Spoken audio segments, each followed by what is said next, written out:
નમસ્કાર મિત્રો, શેરબજાર ગુજરાતી ફેસબુક પેજ અને યુટ્યુબ ચેનલમાં તમારા બધાનું સ્વાગત છે. મિત્રો, આજે આપણે વાત કરવાની છે ઓલા ઇલેક્ટ્રિકના શેર વિશે, જે એપ્રિલ મહિનાની અંદર તો 40% જેટલા વધી ચૂક્યા છે. પણ ક્વાર્ટરલી મજબૂત પરિણામોની સાથે હવે આગળ કેટલો આ શેર વધશે એના વિશે આપણે તમામ માહિતી ડિટેલમાં જોઈએ. આના માટે બ્રોકરેજ હાઉસ શું સલાહ આપે છે, ખરીદી કરવી કે નહીં, એ પણ આપણે ડિટેલમાં જોઈશું. તો આ વિડીયોને તમે પૂરેપૂરો જોજો, જેથી કરીને ઓલા ઇલેક્ટ્રિકના શેર વિશેની માહિતી તમને પૂરેપૂરી મળી રહે. સૌથી પહેલા મિત્રો વાત કરીએ ઇલેક્ટ્રિક ટુ વ્હીલર બનાવતી કંપની ઓલા ઇલેક્ટ્રિક મોબિલિટી લિમિટેડ તેના લેટેસ્ટ રજિસ્ટ્રેશન ડેટાની મહત્વની જાણકારી આપી છે. કંપનીના પ્રમાણે એપ્રિલ 2026માં તેનું પ્રદર્શન મજબૂત રહ્યું, જ્યારે આખા સેક્ટરમાં ઘટાડો જોવા મળ્યો. એટલે કે એવી સેક્ટરમાં ઘટાડો હતો, પણ ઓલા ઇલેક્ટ્રિક મોબિલિટીના શેરમાં અને કંપનીના પ્રદર્શનમાં આપણને મજબૂત પ્રદર્શન જોવા મળ્યું. એપ્રિલના રજિસ્ટ્રેશનમાં વધારો થયો એ જોઈએ.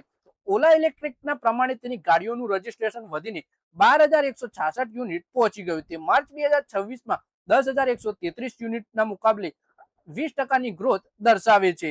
એટલે કે માર્ચના મુકાબલે એપ્રિલ મહિનામાં 20%ની ગ્રોથ આપણને જોવા મળી ગાડીઓના રજિસ્ટ્રેશનની. ખાસ વાત એ છે કે આ ગ્રોથ એવા સમયમાં આવી જ્યારે આખા ઇલેક્ટ્રિક ટુ વ્હીલર ઇન્ડસ્ટ્રીમાં એપ્રિલ દરમિયાન 22%થી વધારેનો ઘટાડો જોવા મળ્યો. એટલે કે જે બાકીની કંપનીઓ દબાણમાં હતી ત્યાં ઓલા ઇલેક્ટ્રિકે પોતાની પકડ મજબૂત બનાવી છે. પછી વાત કરીએ કે ઓલા ઇલેક્ટ્રિકનું કહેવું છે કે તેનું ઇલેક્ટ્રિક મોટરસાયકલ સેગમેન્ટ ઝડપથી લોકપ્રિય થઈ રહ્યું છે. ખાસ કરીને ઉત્તર પ્રદેશ, બિહાર અને મધ્યપ્રદેશ જેવા મોટા બજારોમાં તેની માંગ વધતી જોવા મળી રહી છે.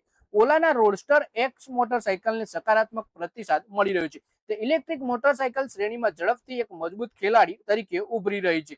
કંપનીના 4,680 ભારત સેલ આધારિત ઉત્પાદનોની માંગ છે. સ્થાનિક બેટરી ટેકનોલોજીને પ્રોત્સાહન આપે છે, તે પણ સતત વધી રહી છે. ઓલા ઇલેક્ટ્રિકનું માનવું છે કે ગ્લોબલ લેવલે એનર્જી સિક્યુરિટીને લઈને વધતી ચિંતા અને ક્રૂડ ઓઇલની કિંમતોને ઉતાર ચઢાવ વચ્ચે ઇલેક્ટ્રિક ગાડીઓનું અપનાવવાની ગતિ તેજ થઈ શકે છે.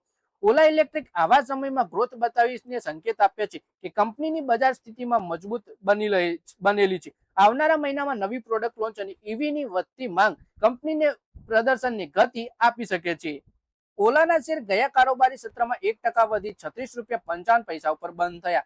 ગયા એક મહિનામાં શેરે 41.17%ની તેજી બતાવી. તેની 52 વીક હાઈ તેની 52 વીક લો 22 રૂપિયા 25 થી લગભગ 65% શેર વધી ચુક્યા છે. જોકે ગયા 6 મહિનામાં શેર 28.50% ઘટ્યા છે, જ્યારે લિસ્ટિંગ બાદથી તેણે 59.92%નું નેગેટિવ રિટર્ન આપ્યું છે. ઓલા ઇલેક્ટ્રિકની માર્કેટ કેપ 15.31 હજાર કરોડ રૂપિયાની છે. તો મિત્રો, આ વિડીયોમાં વાત કરીએ આપણે ઓલા ઇલેક્ટ્રિકના શેર વિશે, જેમાં આપણે એપ્રિલ મહિનાની અંદર overall electric two wheeler electric બજાર હતું એ 22%ના ઘટાડા સાથે કામ કરી રહ્યું હતું, જ્યારે એ ઓલા ઇલેક્ટ્રિક 20%ની ગ્રોથ દર્શાવી, એટલે કે મજબૂત ગ્રોથ આ શેર દર્શાવી રહ્યો છે. કંપની પણ આગળના પ્લાનને આધારે જોઈએ તો આગળ મજબૂત તેજી બતાવી શકે છે. તો મિત્રો, આ વિડીયોમાં બસ આટલું જ. હવે મળીએ આવનારા વિડીયોમાં. ત્યાં સુધી વિડીયોમાં લાઈક કરો, કોમેન્ટ કરો અને વિડીયો પોતાના મિત્રો સાથે ફેસબુક, ઇન્સ્ટાગ્રામ, વોટ્સએપ બધી જગ્યાએ શેર કરો.